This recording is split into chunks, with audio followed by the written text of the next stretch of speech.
கற்பக மூர்த்தி தெய்வ களஞ்சிய திருக்கை சென்று பொற்பதம் பணிந்து பாரி பொய்யில்லை கண்ட உண்மை. நல்லதே நடக்க வேண்டும், நல்லதே நடக்க வேண்டும், அல்லவை எல்லாம் நீங்கி நல்லதே நடக்க வேண்டும்.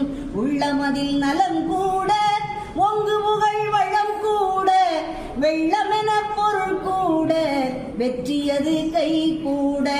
உள்ளொருவி யான் முதலாய் உன்னடியில் தெண்டனிட்டேன் வெள்ளருக்கு விநாயகனே வெண்டு நலம் தாருமையா. காதிரண்டும் முரம் போல கண்ணிரண்டும் கடுகு மணி ஊதி வைத்த பெருவயிறு உன்னுருவம் யானை ஐயா. எரிடரும் வாராமல் என்னாலும் காப்பவனே ஆதிசிவன் பாலகனே அருள்பொழியும்